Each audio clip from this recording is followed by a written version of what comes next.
लोगों की जिंदगी में एक ऐसा दौर आता है जब बिना वजह सब कुछ धीरे धीरे बेहतर होने लगता है। सही लोग मिलने लगते हैं, करियर में नए दरवाजे खुलने लगते हैं, परिवार में खुशियां बढ़ने लगती हैं और सबसे बड़ी बात, इंसान सिर्फ पैसा ही नहीं, जिंदगी का मतलब भी ढूंढने लगता है। वैदिक एस्ट्रोलॉजी में इस दौर को अक्सर गुरु महादशा से जोड़ा जाता है, लेकिन यहीं एक बहुत बड़ी गलतफहमी भी है। बहुत लोग सोचते हैं कि गुरु महादशा शुरू होते ही हर किसी की लाइफ में सिर्फ ब्लेसिंग्स ही ब्लेसिंग्स आती हैं। सच्चाई इससे थोड़ी अलग है। गुरु महादशा का मतलब सिर्फ धन, प्रमोशन या शादी नहीं होता।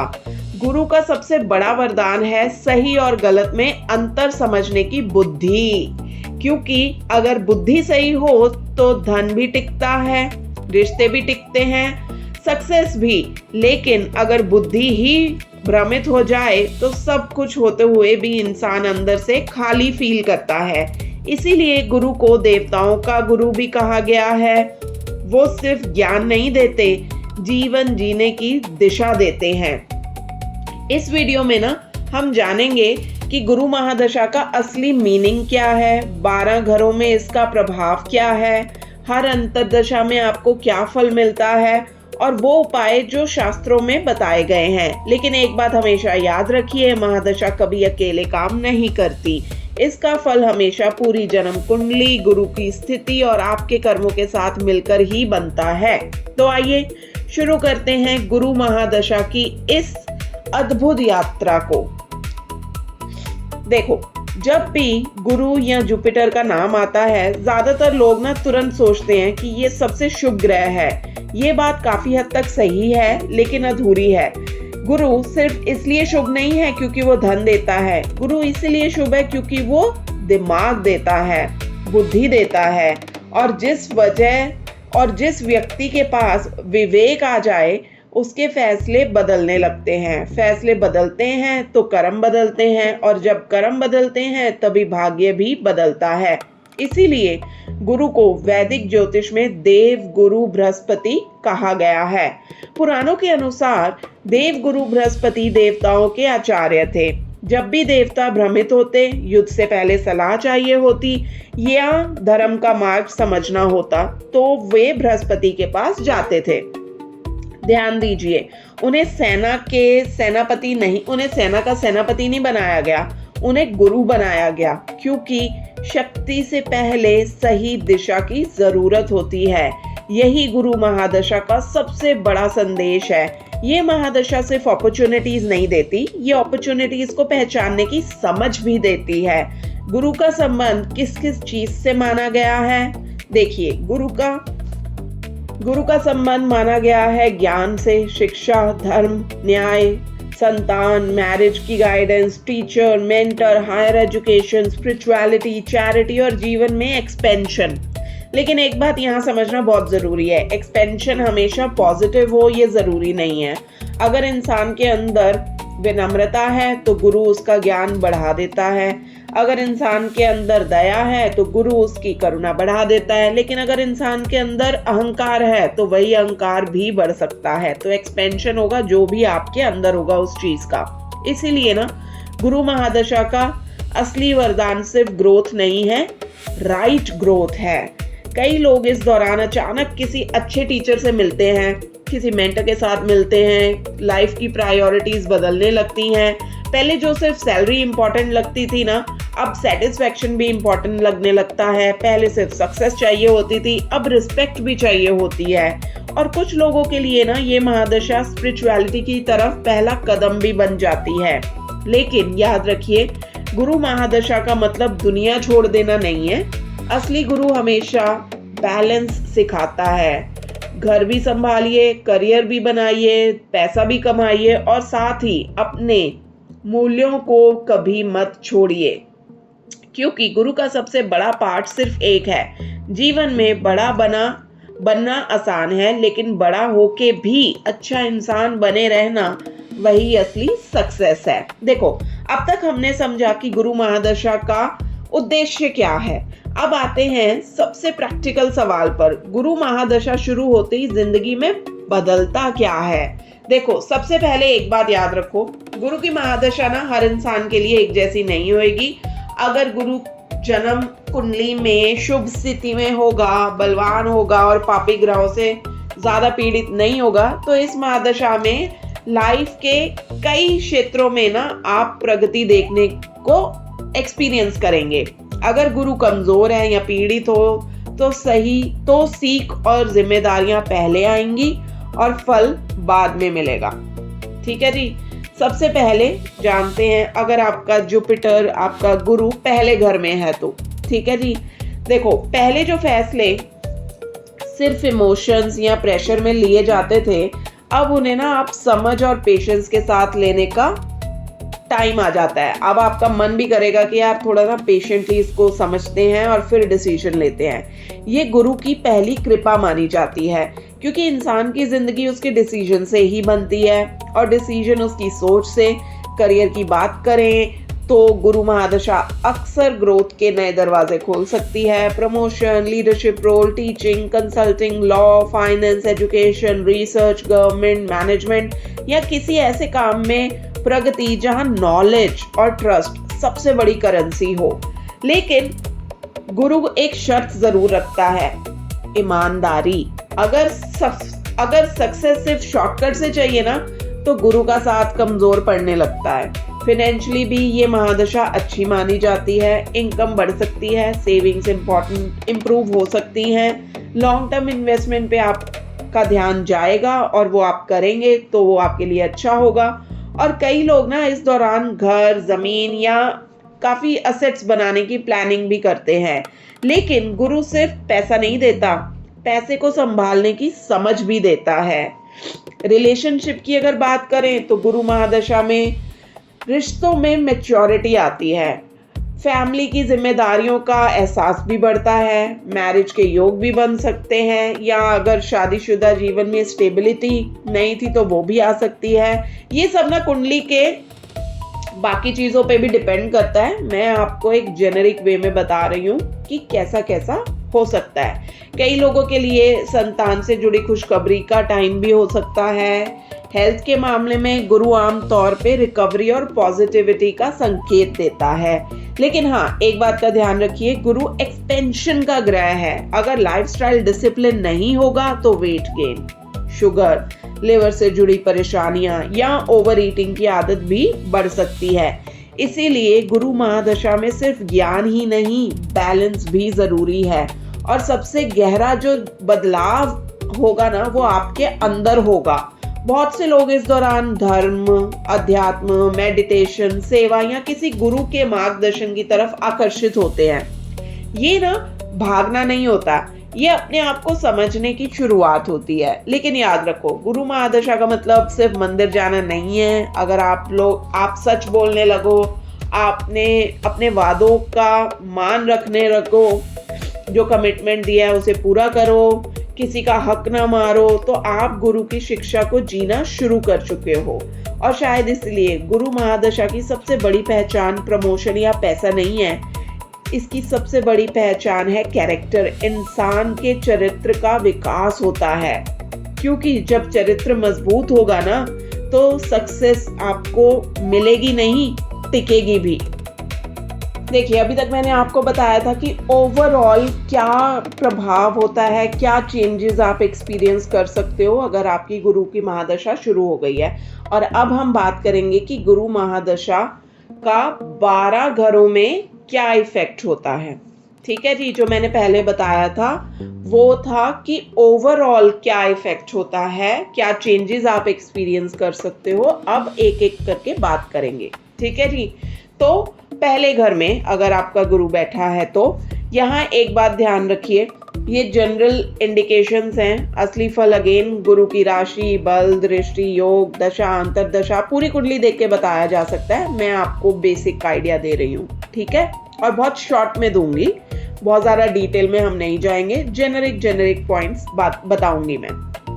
पहले घर में अगर गुरु है तो ये ना महादशा इंसान को निखार देती है, रिस्पेक्ट बढ़ता है, लोग आपसे सलाह लेने लगते हैं, कॉन्फिडेंस और मैच्योरिटी दोनों में आपकी वृद्धि होती है। लेकिन ओवर कॉन्फिडेंस और मुझे सब पता है वाली सोच से ना आपको बचना यहाँ पे बहुत ज़रूरी है। यही अगर आपका जुपिटर दूसरे घर में है तो पैसा, फैमिली, स्पीच पे शुभ प्रभाव देगा। सेविंग्स आपकी बढ़ सकती हैं, फैमिली में इज्जत, मान सम्मान मिल सकता है, बोलने का तरीका लोगों को इम्प्रेस करता है, लेकिन फाइनेंशियल प्लानिंग हमेशा प्रैक्टिकल होनी चाहिए। ठीक है जी। अगर आपका जुपिटर है तीसरे घर में तो कम्युनिकेशन, राइटिंग, टीचिंग, मीडिया और डिजिटल प्लेटफॉर्म्स पे अच्छी ग्रोथ देता है। यंगर सिबलिंग्स के साथ रिलेशनशिप आपके सुधर सकते हैं। ये प्लेसमेंट बताता है कि नॉलेज तभी वैल्यूएबल है जब उसे शेयर किया जाए। ठीक है जी।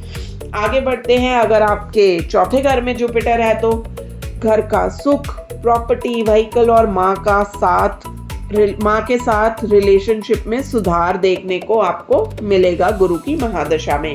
कई लोग ना इस दौरान अपना ड्रीम होम लेने की प्लानिंग करते हैं। मेंटल पीस भी, अगर आपका जुपिटर चौथे घर में और आपकी उसकी महादशा चल रही है तो आप फील करोगे कि मेंटल पीस कंपैरेटिवली अब बढ़ने लगता है।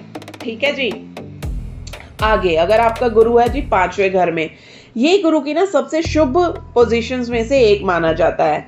एजुकेशन, संतान, क्रिएटिविटी और इंटेलिजेंस को यहाँ पे सपोर्ट मिलता है। कॉम्पिटिटिव एग्जाम्स, हायर एजुकेशन में बहुत अच्छे योग आपके बन सकते हैं अगर आपका जुपिटर 5th हाउस में है और महादशा शुरू हो गई है। छठा भाव, अगर गुरु आपके छठे घर में हो तो देखो यहाँ ना गुरु आपको सेवा, डिसिप्लिन और प्रैक्टिकल विजडम सिखाता है। जॉब में रिस्पॉन्सिबिलिटीज बढ़ सकती हैं, हेल्थ को इग्नोर यहाँ आप नहीं कर सकते। लीगल मैटर्स या कंपटीशन में आपको ना धैर्य से काम लेना फायदेमंद रहेगा। ठीक है जी। अब देखते हैं 7वें घर का जुपिटर। यहाँ मैरिज और पार्टनरशिप के लिए अच्छा माना जाता है। अगर गुरु आपका शुभ हो तो लाइफ पार्टनर का सपोर्ट मिल सकता है, बिजनेस पार्टनरशिप भी मजबूत हो सकती है, लेकिन ट्रस्ट और ट्रांसपेरेंसी बनाए रखना आपके लिए बहुत इंपॉर्टेंट हो जाता है।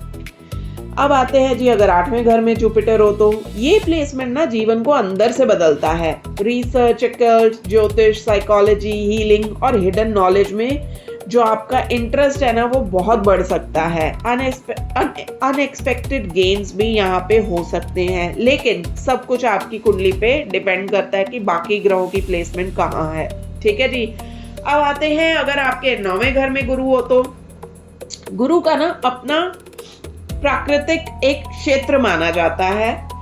भाग्य, धर्म, हायर एजुकेशन, फॉरेन ट्रैवल और गुरु कृपा के योग मजबूत हो सकते हैं। कई लोगों को इस दौरान लाइफ का पर्पस समझ आता है। अगर आपके 9वें घर में गुरु है ना तो आप फील करोगे कि आपकी महादशा के टाइम को आपको समझ आएगा कि यार हाँ, मेरी जिंदगी का जो पर्पस है ना वो ये है। ठीक है जी। अब गुरु अगर आपके 10वें भाव में हो तो ये करियर का घर माना जाता है। तो करियर, रेपुटेशन और पब्लिक इमेज में वृद्धि देगा। प्रमोशन, लीडरशिप, टीचिंग, मैनेजमेंट या अपना नाम बनाने के अच्छे योग यहाँ पे आपके बनेंगे ही बनेंगे। यहाँ एक बात आपको याद रखनी है, अथॉरिटी के साथ ना विनम्रता बना के रखना आपके लिए बहुत जरूरी है। तो उनके साथ क्लैशेस मत करिएगा। पोलाइटनेस, स्टे हम्बल, ह्यूमिलिटी, तो वो आपको काफी सपोर्ट करेगा। अब अगर आपका गुरु बैठा है जी 11वें घर में तो इनकम, नेटवर्किंग और लॉन्ग टर्म गोल्स के लिए ना बहुत अच्छा माना जाता है। अच्छे लोगों के साथ आप मिलोगे, पुरानी मेहनत का फल आपको मिल सकता है। फाइनेंशियल स्टेबिलिटी धीरे धीरे आपकी यहाँ पे सॉलिड, मजबूत होती है अगर आपका जुपिटर 11वें घर में है तो। अगर आपका गुरु बैठा है जी 12वें घर में तो foreign connections, spiritual growth, meditation, charity, hospital या रिसर्च से जुड़े काम, इन सब में ना आप देखोगे कि आपको प्रगति मिल सकती है। एक्सपेंसेस भी बढ़ सकते हैं यहाँ पे, लेकिन अगर खर्च किसी अच्छे उद्देश्य या लॉन्ग टर्म ग्रोथ के लिए होगा तो वो आप फील करोगे कि हाँ, ये हो रहा है, खर्चा बढ़ रहा है, बट ये मेरे को आगे चल के फायदा ही देगा। तो क्योंकि अगर कुछ आपको पता है आपका लॉन्ग टर्म कुछ प्लान चल रहा है, ग्रोथ के लिए कर रहे हो, बच्चे अच्छे काम के लिए कर रहे हो, तो गुरु ना इसको वेस्ट नहीं मानते, तो आपको इवेंचुअली उसका फल मिलेगा। एक बात हमेशा याद रखिए, गुरु जिस भाव में बैठता है उस भाव को सिर्फ बड़ा नहीं करता, उसे समझदारी के साथ बढ़ाता है। और यही गुरु और बाकी ग्रहों के बीच का ना सबसे बड़ा अंतर माना जाता है, क्योंकि देखो गुरु तो गुरु है, वो फिर उनकी जो मार भी पड़ेगी वो सोने के डंडे से ही पड़ेगी। तो that is the difference between गुरु और बाकी ग्रह। अब आते हैं गुरु महादशा के सबसे इंटरेस्टिंग और प्रैक्टिकल हिस्से पे, इसकी अंतरदशाएं। देखो बहुत लोग ना सिर्फ महादशा देख के ही प्रिडिक्शन कर देते हैं, लेकिन अनुभव बताता है कि कई बार असली इवेंट्स अंतरदशा के दौरान ही सामने आते हैं। इसलिए महादशा को अगर आप कहानी समझते हो तो अंतरदशा को उस कहानी के अलग अलग चैप्टर समझिए, ठीक है जी। और मैं अब आपको एक एक चैप्टर बताऊंगी कि कैसे गुरु महादशा में हर अंतरदशा से आपको क्या इम्पैक्ट फील होगा। तो सबसे पहले गुरु महादशा में गुरु की ही अंतरदशा आएगी, तो ये महादशा का ना सबसे शुद्ध रूप माना जाता है। अगर गुरु कुंडली में शुभ हो और बलवान हो तो एजुकेशन, करियर ग्रोथ, मैरिज, संतान, रिस्पेक्ट और फाइनेंशियल स्टेबिलिटी के योग मजबूत हो सकते हैं। कई लोगों को इस दौरान अच्छा मेंटर मिलता है या वो खुद दूसरों को गाइड करना शुरू कर देते हैं। लेकिन एक बात याद रखिए, जितना ज्ञान बढ़ेगा ना उतनी ही विनम्रता भी बढ़नी चाहिए। अहंकार बढ़ेगा तो फिर दिक्कत आएगी। तो ज्ञान तो बढ़े बट उसके साथ साथ आपको हम्बल भी रहना है। इसके बाद आती है जी हमारी गुरु महादशा में शनि की अंतरदशा। ये ना सब्र की परीक्षा लेती है। काम धीरे होंगे, जिम्मेदारियां बढ़ सकती हैं और मेहनत पहले फल बाद में, यही सीक्वेंस चलेगा जी आपका। लेकिन अगर गुरु और शनि दोनों कुंडली में सहायक हो, सपोर्टिव हो, तो ये पीरियड लॉन्ग टर्म सक्सेस की एक बहुत स्ट्रॉन्ग फाउंडेशन बना सकता है। गुरु दिशा देगा, शनि डिसिप्लिन देगा, दोनों मिलके स्थायी सफलता बना सकते हैं। तो ये वाला टाइम आपको शायद सब्र करना भी सिखाएगा, जिम्मेदारियां भी बढ़ाएगा, लेकिन आपका ना एक बहुत स्ट्रॉन्ग फाउंडेशन बना के जाएगा अगर आप डिसिप्लिन हुए तो। नेक्स्ट है जी बुध की अंतरदशा। देखो बुध की अंतरदशा मतलब लर्निंग, कम्युनिकेशन, बिजनेस और इंटेलेक्चुअल ग्रोथ के लिए ये बहुत अच्छा टाइम माना जाता है। स्टूडेंट्स हैं, टीचर्स, कंसल्टेंट्स, राइटर, लॉयर्स और आईटी प्रोफेशनल्स को नए मौके मिल सकते हैं। लेकिन यहाँ पे ओवर थिंकिंग और हर बात का ना एनालिसिस करते रहना प्रोग्रेस को आपके स्लो कर सकता है। तो वो कहते हैं ना एनालिसिस पैरालिसिस हो गया, मतलब हर चीज़ को ओवर एनालाइज करना, वो आपकी जो प्रोग्रेस है उसको स्लो कर सकता है। तो उसका थोड़ा सा आपको यहाँ पे ध्यान देना पड़ेगा। नेक्स्ट आएगी हमारी केतु की अंतरदशा। ये बड़ी स्पिरिचुअल पीरियड होगा आपके लिए, क्योंकि ना लाइफ के मीनिंग को लेके आप सवाल उठाओगे कि यार मेरी जिंदगी का क्या यही मकसद है। मेडिटेशन, रिसर्च, ज्योतिष, फिलॉसफी, अध्यात्म, इनमें ना आपका इंटरेस्ट बहुत बढ़ेगा। लेकिन प्रैक्टिकल लाइफ से पूरी तरह अलग हो जाना भी ठीक नहीं है। तो गुरु, जैसे मैंने पहले भी बोला, गुरु बैलेंस सिखाता है। तो ये नहीं करना है कि अब बस मैं अब मेडिटेशन ही करूंगा या करूंगी, अब मैं बस ज्योतिष में ही अपना डूब जाऊंगा, ऐसा नहीं है। आपको बैलेंस स्ट्राइक करना है, एक प्रैक्टिकल अप्रोच लेनी है। आप लाइफ से बिल्कुल भी कट ऑफ नहीं हो सकते। तो बैलेंस बनाइए, क्योंकि गुरु बैलेंस ही सिखाता है, पलायन नहीं सिखाता गुरु के भैया चले ही जाना है। ठीक है जी। नेक्स्ट आएगी आपकी शुक्र की अंतरदशा। तो इस कॉम्बिनेशन में ना जब आपकी जुपिटर की महादशा हो और शुक्र की अंतरदशा, इस कॉम्बिनेशन में नॉलेज और कंफर्ट दोनों साथ चल सकते हैं। Marriage, relationship, luxury, arts, creativity और फाइनेंशियल ग्रोथ के लिए योग भी आपके बनेंगे। लेकिन अगर खर्च इनकम से तेज भागने लगे तो गुरु फिर आपको याद दिलाएंगे कि समृद्धि और दिखावा दोनों एक जैसे नहीं होते, क्योंकि वीनस की अंतरदशा होगी ना तो आप कर सकते हो फालतू चीज़ों पे भी खर्च, दिखावे पे खर्च, शो ऑफ करना है। तो यहाँ पे अगेन आपको बैलेंस बनाना है कि भाई शो ऑफ नहीं करना है। जो मैंने लाइन बोली, समृद्धि और दिखावे एक जैसे नहीं होते हैं। तो again you have to strike a balance. Next आएगी आपकी सूर्य की अंतर्दशा। तो यहाँ रिस्पेक्ट, अथॉरिटी और रिकग्निशन का टाइम हो सकता है आपके लिए। गवर्नमेंट सेक्टर, लीडरशिप रोल्स या पब्लिक इमेज में आप देखोगे कि आप सुधार आ रहा है, कि मतलब आप देख रहे हो अब लोग आपको रिस्पेक्ट, इज्जत दे रहे हैं। और यहाँ पे आपको बचना किस चीज़ से है? यहाँ पे आपको बचना है कि ईगो, सेल्फ राइटियसनेस, इन चीज़ों से आपको बचना है। गुरु का ज्ञान तभी सुंदर लगता है जब उसमें ना विनम्रता हो। ईगो लेके आ जाओगे तो वो फिर you will push people away.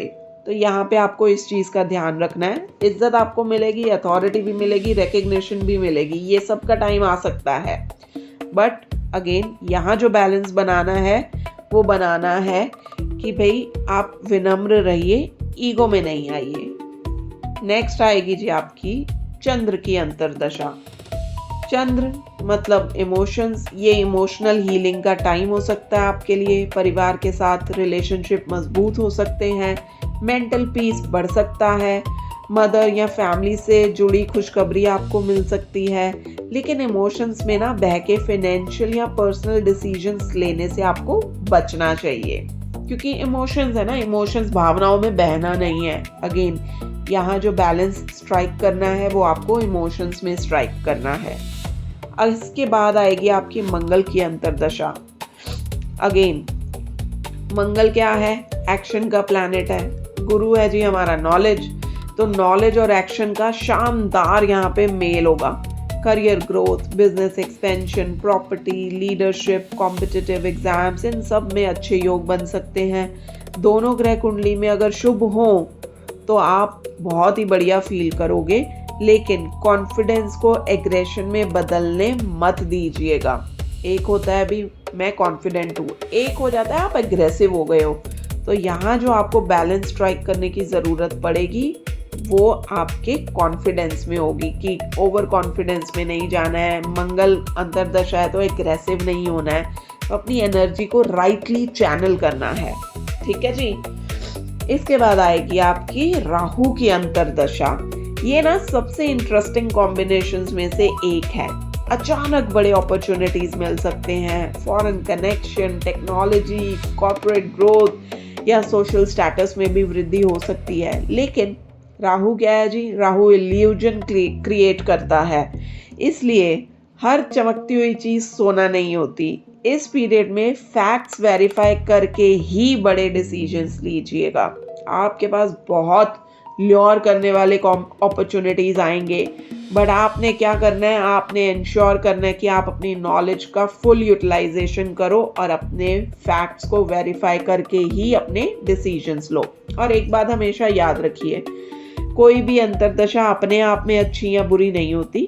उसका फल हमेशा इस बात पे डिपेंड करता है कि गुरु और दूसरा ग्रह आपकी जन्म कुंडली में किस स्थिति में है और आप उनकी एनर्जी को अपने कर्मों के माध्यम से कैसे जी रहे हैं। इसलिए एक ही अंतर्दशा किसी के लिए वरदान बन सकती है और किसी के लिए एक लर्निंग। तो आगे बढ़ते हैं। अब सवाल आएगा कि अगर गुरु महादशा में चैलेंजेस आ रहे हों या गुरु कुंडली में कमजोर हो तो करना क्या है? सबसे पहले एक बात हमेशा याद रखिए, गुरु को सिर्फ मंत्र से नहीं अपने चरित्र से भी प्रसन्न किया जाता है। ये शायद गुरु का सबसे बड़ा रहस्य है। अगर इंसान रोज मंत्र चैंट करे लेकिन झूठ बोले, धोखा दे या अपने गुरु, अपने माता पिता या टीचर्स का अपमान करे तो रेमेडीज का प्रभाव लिमिटेड होगा। गुरु का संबंध सिर्फ मंदिर से नहीं है, संस्कार से है। इसलिए पहला और सबसे जो शक्तिशाली उपाय है वो है सत्य और ईमानदारी को अपनी आदत बना लो। गुरु उस इंसान का साथ देते हैं जिसकी बात और व्यवहार में अंतर ना हो। ठीक है जी, बोला कुछ किया कुछ ऐसा नहीं है। You need to be true to yourself, you need to be honest. सच्चाई पे रहना है, ईमानदारी पे रहना है और डिसरिस्पेक्ट नहीं करनी है। दूसरा उपाय, हर गुरुवार भगवान विष्णु या देवगुरु बृहस्पति की श्रद्धा से पूजा कीजिए। अगर आपकी परंपरा में उचित हो तो ओम ग्राम ग्रीम ग्रोम सह गौरवे नमः मंत्र का जाप किया जा सकता है। मंत्र से पहले उसका सही उच्चारण और विधि समझना हमेशा बेहतर होता है। तो वो आप YouTube वीडियोस और भी देख सकते हैं, आपको पूरा डिटेल में मिल जाएगा। तो उस हिसाब से बैठ के आप इसके मंत्र चैंटिंग कर सकते हैं। अगर आपको डिटेल्स चाहिए आप मुझे कमेंट करो, मैं प्रोसेस शेयर कर दूंगी आपके साथ। तीसरा उपाय, गुरु का जो संबंध है ना ज्ञान से है, इसलिए हर हफ्ते कुछ नया सीखिए।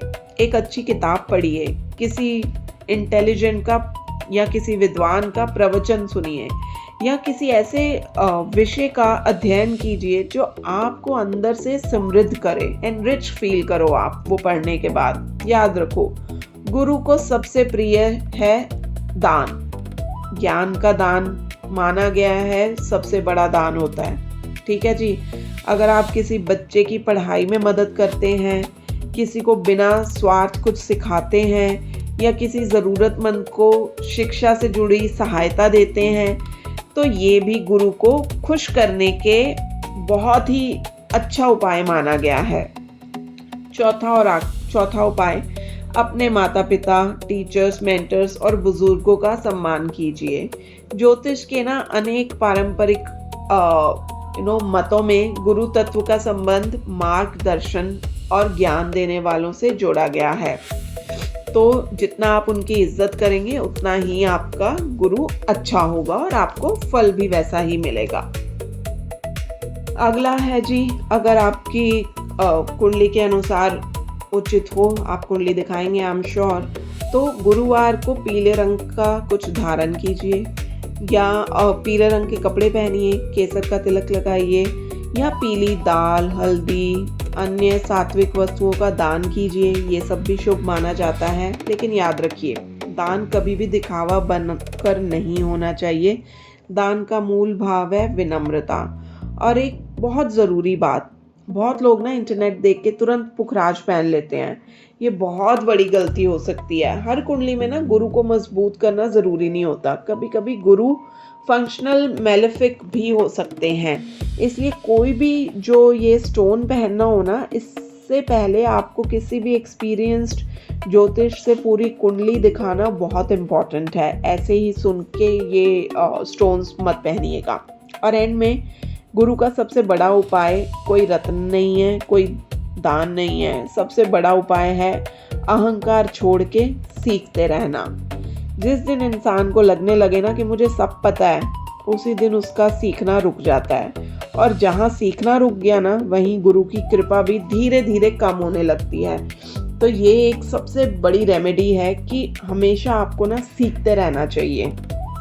अब देखो, इस पूरे वीडियो के बाद मैं चाहती हूँ कि आप गुरु महादशा को एक नए नज़रिए से देखें। अगर आप सिर्फ ये सोच रहे हैं कि मुझे कितना पैसा मिलेगा, प्रमोशन कब मिलेगी, शादी कब होगी, तो शायद आप गुरु को अभी पूरी तरह समझ ही नहीं पाए। गुरु का असली आशीर्वाद सिर्फ सक्सेस नहीं है। गुरु का असली आशीर्वाद है सही फैसले लेने की समझ। क्योंकि जिस इंसान के फैसले सही होते हैं ना, उसकी जिंदगी धीरे धीरे सही दिशा में चल पड़ती है। हो सकता है गुरु महादशा में आपको पैसा भी मिले, हो सकता है ना मिले, हो सकता है प्रमोशन जल्दी मिल जाए, ये भी हो सकता है थोड़ा टाइम लगे। लेकिन अगर इस महादशा के एंड तक आपने पहले से ज़्यादा विनम्र रहना सीख लिया, आप ज़्यादा समझदार हो गए, आप ज़्यादा ईमानदार हो गए और ज़्यादा दयालु इंसान बन गए, तो समझ लो गुरु ने अपना काम कर दिया। एक बात हमेशा याद रखिए, लक्ष्मी कभी कभी बिना गुरु के भी आ सकती है, लेकिन लक्ष्मी को संभाल कर रखना ना, ये गुरु ही सिखाते हैं। इसलिए गुरु महादशा का असली मंत्र है सीखते रहिए, विनम्र रहिए, धर्म पे चलिए और जो ज्ञान आपको मिला है उसे सिर्फ अपने तक मत रखिए, उसे बांट दीजिए। क्योंकि दिया जब दूसरे दिए जलाता है तो उसकी रोशनी कम नहीं होती है। और शायद यही गुरु महादशा का सबसे बड़ा सीक्रेट है। मैं ना प्रार्थना करती हूँ कि देव गुरु बृहस्पति आपके जीवन में विवेक, समृद्धि, अच्छे मार्गदर्शक और सत्य का प्रकाश बनकर आए। तो जय देव गुरु बृहस्पति। धन्यवाद। अगर आपको ये वीडियो अच्छा लगा हो तो प्लीज़ सब्सक्राइब कीजिएगा मेरे चैनल को और कमेंट करके मुझे ज़रूर बताइएगा कि आपकी अभी कौन सी महादशा और कौन सी अंतर्दशा चल रही है। धन्यवाद।